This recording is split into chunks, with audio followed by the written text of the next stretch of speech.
Buku adalah sebuah jendela dunia, atau buku adalah gudang ilmu dan membaca adalah kuncinya. Ya, ungkapan tersebut sering sekali kita dengar ketika sekolah ataupun di sebuah papan iklan.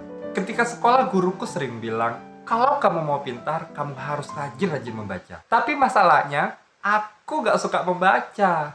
Selama ini aku sudah berusaha keras untuk menyukai membaca buku. Aku mulai beli buku, aku mulai beli novel dengan judul-judul yang menarik yang sepertinya aku beranggapan aku bakal suka nih membaca buku ini. Tapi setelah membaca beberapa lembar saja, besoknya sudah nggak aku lanjutin lagi. Terlalu membosankan, dan isinya pun di luar ekspektasi dari yang aku harapkan. Mungkin karena aku hanya membaca di awalnya saja. Lantas, apakah bukunya yang salah? Tentu tidak. Aku yang tidak suka membaca. Namun aku menyadari beberapa hal kenapa aku tidak suka membaca buku.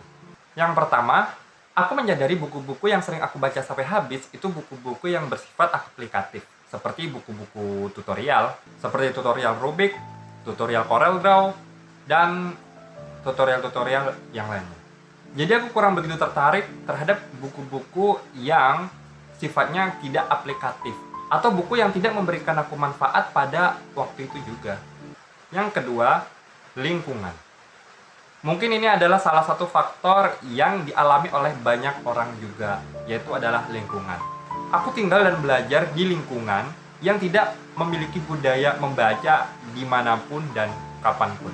Tapi ada juga orang yang meskipun memiliki lingkungan seperti ini, dia tetap rajin membaca, dia menyukai membaca buku. Setiap orang memiliki kepribadian yang berbeda-beda. Ada orang yang bisa paham karena membaca, ada juga orang yang paham karena mendengar ataupun melihat. Mungkin aku termasuk ke dalam kategori yang kedua itu. Ketika kuliah, aku seringkali meminta tolong kepada temanku yang pintar untuk mengulangi pelajaran yang aku tidak paham ketika di kelas. Jadi temanku itu berbicara dan aku mendengarkan. Aku juga belajar mengedit video dan memahami konsep dalam membuat video itu melalui video-video yang ada di YouTube. Selain itu, aku juga rajin mendengarkan podcast-podcast untuk menambah wawasan lainnya. Aku juga suka mengobrol dalam membahas sesuatu atau mendiskusikan sesuatu untuk mendapatkan pengalaman lainnya. Tapi meskipun aku tidak suka membaca, bukan berarti aku tidak mau membaca. Aku juga membaca jurnal-jurnal penelitian karena jurnal-jurnal penelitian itu tidak ada di podcast maupun di YouTube. Jangan jadikan ketidaksukaan membaca buku untuk membuat kamu berhenti membaca buku.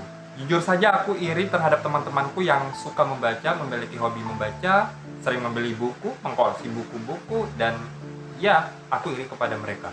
Namun ketika aku sadar bahwa membaca buku itu bukanlah tipeku, aku akan mendatangi temanku untuk dia menceritakan apa yang telah dia baca kepadaku. Ini juga bagus untuk dia dan aku. Kamu hanya perlu menemukan pola yang sesuai untuk kamu sendiri. Tidak membaca buku bukan berarti kita berhenti untuk belajar.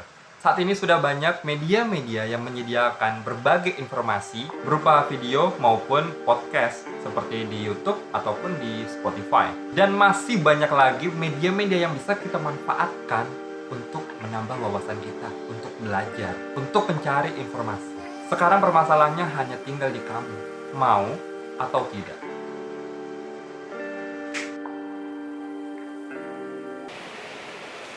Aku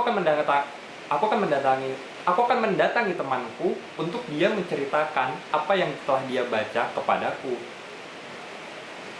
Ini juga bagus untuk dia dan aku. Ini juga bagus untuk dia dan aku.